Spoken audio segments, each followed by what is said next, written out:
Icon या उपक्रमामध्ये आज आम्ही आलो परभणीमध्ये आणि माझ्यासोबत आहेत young engineer Satish Jadhav sir, जे मागच्या काही वर्षांपासून त्यांनी या फील्डमध्ये कामाला सुरुवात केलेली आहे. आणि मी नेहमी असं म्हणतो त्याप्रमाणे की यंग इंजिनियर्स या फील्डमध्ये येत आहेत आणि जे आमच्या देशासाठी सुद्धा महत्वाचे आहेत, पण त्याची सुरुवात ही जिल्हा स्तरापासून होते. त्यामुळे असे जिल्हा स्तरावर काम करणारे सुद्धा इंजिनियर तितकेच महत्वाचे आहेत. त्यामुळे त्यांच्या एकंदर प्रवासाबद्दल, अनुभवाबद्दल आज आपण त्यांच्याशी बिल्ड आयकॉन या प्लॅटफॉर्मवर गप्पा मारणार आहोत. सगळ्यात आधी सुरुवात करूया ते म्हणजे तुमच्या शैक्षणिक पार्श्वभूमीपासून. म्हणजे शाळा कुठली होती, तुमचं कॉलेज कुठलं होतं आणि सिव्हिल इंजिनिअरिंग या फील्डमध्ये येण्यामागची प्रेरणा कोणाची होती, ज्यांच्यामुळे तुम्ही या फील्डमध्ये आलात, काय सांगा? तर माझे 10वी पर्यंत जे एज्युकेशन होतं ते आपलं संभाजीनगरला झालेलं आहे. त्याच्यानंतर जे समजा 12वी पर्यंत होतं ते समजा लातूरला शाहू कॉलेजला गेलो मी.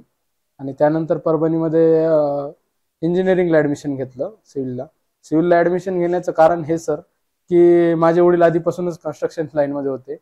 त्यांनी गव्हर्नमेंट कामामध्ये आधीपासून असल्यामुळं मग त्यांच्यासोबत मी कंटिन्युअसली 5-6 वर्ष ट्रॅव्हल करत म्हणजे सोबत कंटिन्यू राहिल्यामुळं मग मला ते कन्स्ट्रक्शन फील्डमध्ये येण्याचं आवड लागली.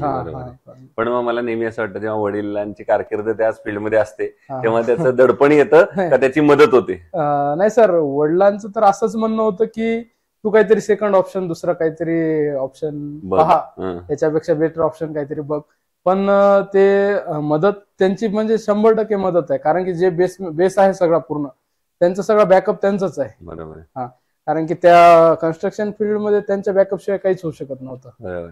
म्हणजे असं कन्स्ट्रक्शन मध्ये पाया आणि बेस महत्वाचा आहे, तसं तुमच्या करिअर साठी त्यांचा बेस ऑलरेडी तयारच होता, फक्त वरचे फ्लोर बांधायचे तुम्हाला. थोडक्यात क्या बात आहे. सो आता काही टेक्निकल प्रश्नांकडे येऊया. त्याच्या आधी फक्त एक प्रश्न विचारायचा, तो म्हणजे स्वतः इंडिव्हिज्युअल केलेला पहिला प्रोजेक्ट काय आठवतोय का? त्याची आठवण काय सांगाल? इंजिनियर झाल्यानंतर पहिला प्रोजेक्ट, तो स्ट्रगलिंग पिरियड कसा होता?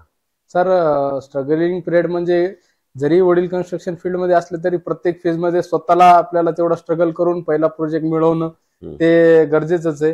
कारण की तसंच माझ्यासोबत पण झालं. जवळपास मी 3-4 महिन्यापासून स्टार्टिंगच्या पिरियड मध्ये मी नवीन प्रोजेक्ट साठी धडपडत होतो.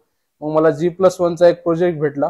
त्या G+1च्या प्रोजेक्ट मध्ये मग मला स्वतःना खूप गोष्टी म्हणजे सुरुवातीमध्ये प्लस मायनस या गोष्टी करून मग ते कम्प्लीट केला. मग त्या प्रोजेक्ट मागे मग बॅक टू बॅक सगळ्या गोष्टी होऊन गेलं सर. Very good.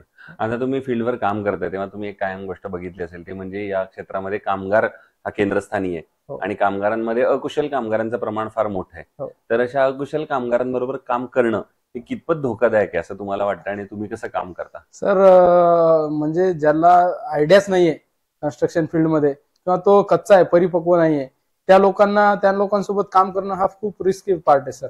कारण की परफेक्शन कामामध्ये परफेक्ट माणूस भेटणं आणि परफेक्ट माणसाचं परफेक्ट गोष्टीचं प्रिपरेशन असणं हे फार महत्वाचं आहे. कारण की आपण एवढं मोठं प्रोजेक्ट करतोय रेसिडेन्शियल, त्याच्यामध्ये जर तो माणूसच क्रिएट करणारा जर परफेक्ट नसेल तर मग त्यामध्ये 100 चुका निघू शकतात. त्याच्यामुळे माणूस परफेक्ट असणं आणि त्याला पूर्ण नॉलेज असणं हे फार गरजेचं आहे. बरोबर. दुसरं, या फील्डमध्ये प्लॅन किंवा रचना किंवा आराखडा अतिशय महत्वाचा आहे, त्याच्याशिवाय तुम्ही पुढे जाऊ शकणार नाही. तर त्या स्टेजचं महत्व तुमच्या नजरेतून काय सांगाल? तुम्ही कसं काम करता प्लॅनवर? सर, आम्ही पूर्ण प्लॅनवर म्हणजे ज्यावेळेस क्लायंट आमच्या जवळ येतो त्यावेळेस पूर्ण आपण क्लायंटचं त्यांना काय रिक्वायरमेंट आहे त्यांच्या रिक्वायरमेंट घेतो. त्या रिक्वायरमेंट घेतल्यानंतर आपण त्याच्यामध्ये वास्तुशास्त्राचा एक पहिला सगळ्यात मोठा विचार तो करतो. त्याच्यानंतर त्याचा व्हेंटिलेशनचा विचार करतो. व्हेंटिलेशन, वास्तुशास्त्र या सर्व एकंदरीत सगळ्या गोष्टीचा विचार करून आपण त्यांना डिझायनिंग प्लॅन ते देतो आणि त्याच्यामधून मग ऑप्शन फायनल होऊन तिथून पुढे काम करतो सर. बरोबर आहे. तुम्ही रेसिडेन्शियल मध्ये आता बरेच काम केलेलं आहे ऑलरेडी, लॉक अँड की प्रोजेक्ट साठी काम करता. तर त्याच्यात एक अनुभव आला असेल तुम्हाला, बरेचदा कस्टमर असं म्हणतो की आमचं बजेट थोडं कमी आहे आणि आम्हाला इतक्याच बजेटमध्ये घर बसवून द्या. तर अशा वेळेला तुम्हाला इंजिनियर म्हणून वाटत असतं की आपण चांगल्या दर्जेदार बांधकाम करावं, क्वालिटीवालं काम करावं. तर ते क्वालिटी आणि बजेट या दोन्हीचा समतोल कसा साधता? सर, कसं आहे, क्वालिटीचं काम आणि बजेट हे दोन्ही गोष्टी महत्वाच्या इक्वलीच आहेत. पण जर पूर्ण परफेक्शन असेल आपल्या कामामध्ये तर आपण समोर क्लायंटच्या बजेटमध्ये परफेक्ट काम करू शकतो. काही गोष्टी क्लायंटला कॉम्प्रोमाइज करावं लागेल, काही गोष्टी आपल्याला करावं लागतील. पण जो माणूस त्या फील्डमध्ये बऱ्याच वर्षापासून काम करतोय, जसे की आम्हाला क्लायंटच्या बजेटनुसार त्यांना बसून देणं परफेक्ट हे चांगल्या प्रकारे आता आयडिया आलेली आहे सर. आता हळूहळू कळतं. हो, ओके. हो, पुढचा प्रश्न आता जरा वेगळ्या धाटणीचा आहे. तो म्हणजे असा आहे की तुम्ही स्वतः यंग आहात, हो. इंजिनियर आहात हो. आणि इथले परभणीतले मूळचे आहात. त्यामुळे या प्रश्नाचं उत्तर तुमच्याकडनं अपेक्षित आहे. हो. ते म्हणजे परभणी जिल्ह्याच्या विकासाचं व्हिजन हो. असं जर तुम्हाला विचारलं एक इंजिनियर म्हणून, तर तुमच्या डोळ्यासमोर कुठले मुद्दे येतात ज्या मुद्द्यांवर आता काम झालं पाहिजे जर परभणीचा आपल्याला सर्वांगीण विकास करायचा असेल आणि पुण्या मुंबई सारखं परभणीला आपल्याला पुढे न्यायचं असेल, तर कुठली अशी क्षेत्र आहेत ज्याच्यावर काम झालं सर? परभणीमध्ये गेल्या 20-25 वर्षापासून पाहिजे त्या गोष्टीचा डेव्हलपमेंट झाली नाही. ते काही त्यांचे समजा राजकीय गणित जुळले नसतील, काय असतील, पण परभणीमध्ये सगळ्यात मोठा विषय आहे तो ड्रेनेजचा विषय आहे. त्याच्यानंतर जे समजा रोडचा इश्यू आहे, त्याच्यानंतर धुळीचं प्रमाण आहे. ह्यामध्ये चांगल्या प्रकारे एक कन्स्ट्रक्शन लाईन मधल्या जेवढे पण गव्हर्नमेंट कॉन्ट्रॅक्टर आहेत त्यांनी पण त्या गोष्टीमध्ये काम करणं फार गरजेचं आहे. त्याच्यामध्ये जेवढे बी समजा गव्हर्नमेंट इंजिनियर आहेत त्यांनी पण यामध्ये लक्ष घालणं फार गरजेचं आहे.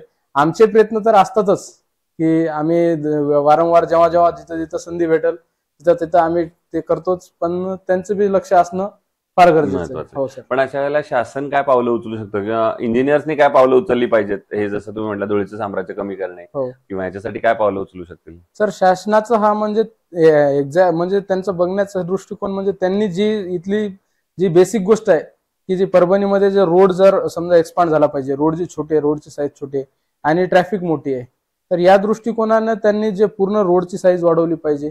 जे रोड जे समजा रोडचे जे ब्रॉडनेस समजा मोठी झाली पाहिजे, त्याच्यानंतर मग पुढे ते धुळीचं प्रमाण कमी होऊ शकतं.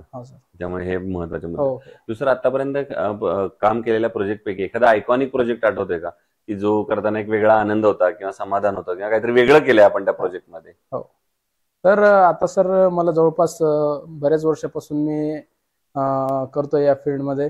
तरी आता जवळपास एक प्रोजेक्ट आमच्या सोबत जो झाला G+3 प्रोजेक्ट होता. तो प्रोजेक्ट क्लायंट बाहेरचे असल्यामुळे आम्हाला त्यांना हँडल इथून करणं म्हणजे फार मोठा टास्क होता. क्लायंट हे आउट ऑफचे होते, त्यांचा प्लॉट इथं होता, फक्त त्यांना रेसिडेन्शियल प्लस कमर्शियल कॉम्प्लेक्स करायचं होतं. त्याच्यामुळे आम्हाला त्यांना हँडल करून त्यांना पूर्ण प्रोजेक्ट करणं हा मोठा फार टास्क होता.